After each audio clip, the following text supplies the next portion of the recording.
Hello guys, എല്ലാവർക്കും പുതിയൊരു വീഡിയോയിലോട്ട് സാർ. നമ്മളിന്നത്തെ വീഡിയോ എന്ന് വെച്ചാൽ നമ്മൾ നാട്ടിൽ പോകണം. നാട്ടിൽ പോകുന്നൊരു ചെറിയ വ്ളോഗാണ്. നമ്മളിപ്പോൾ നേരെ ചെന്നൈയിൽ നേരെ ഇതാണ്ട് ലോക്കൽ ട്രെയിൻ പിടിച്ച് നേരെ ഇനി ചെന്നൈ സെൻട്രൽ റെയിൽവേ സ്റ്റേഷനിലോട്ട് പോകണം. നമ്മളിന്ന് ടിക്കറ്റൊക്കെ എടുത്തിട്ടുണ്ട്. വെറും 5 രൂപയാണ് നമുക്ക് ടിക്കറ്റിന് അയക്കുന്നത്. നമുക്ക് ഇവിടെ നേരെ ലോക്കൽ ട്രെയിൻ കയറി നേരെ പോകണം ചെന്നൈ സെൻട്രലിലോട്ട്.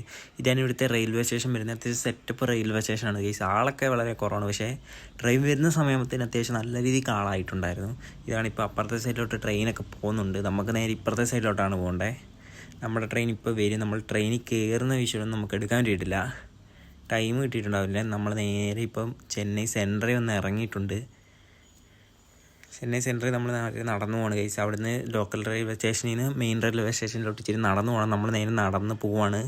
നമ്മളിതാണ്ട് ഈ കാണുന്നതാണ് സ്റ്റേഷൻ വരുന്നത്. അതിൻ്റെ ഉള്ളിൽ പോകണം. ഇനി നമുക്ക് നമ്മുടെ ട്രെയിൻ കണ്ടുപിടിച്ചത് കയറിയിട്ടുണ്ട്. നമ്മളിപ്പം നമുക്ക് നേരെ നാട്ടിലോട്ട് നമ്മൾ കണ്ണൂരേക്കാണ് പോകുന്നത്. നമ്മുടെ നാട് കണ്ണൂരാണ്. നമുക്ക് നേരെ കണ്ണൂരെത്തിയിട്ട് വരാൻ ഗൈസ്. അതിൻ്റെ ഇടയ്ക്ക് നമ്മളിതാണ്ട് റെയിൽവേ സ്റ്റേഷൻ കഴിഞ്ഞ് പോവാണ്. ചെന്നൈ റെയിൽവേ സ്റ്റേഷനിൽ നമ്മളിതാണ്ട് പോവാണ് ഗൈസ്. നമുക്കിത് ഇറങ്ങേണ്ട സ്ഥലമായിട്ടുണ്ട്. നമ്മളിതാ കണ്ണൂർ ഇറങ്ങിയിട്ടുണ്ട്. നമുക്കിനി നേരെ ഇവിടുന്ന് ബസ് പിടിക്കണം. നമ്മൾ വെളുപ്പിനെത്തിയായിരുന്നു. വെളുപ്പിനൊരു ബസ്സിൽ കയറി നമ്മളിതാണ് നേരെ നാട്ടിലോട്ട്. ഇനി മറ്റൊരു വീഡിയോ ആയിട്ട് കാണാം.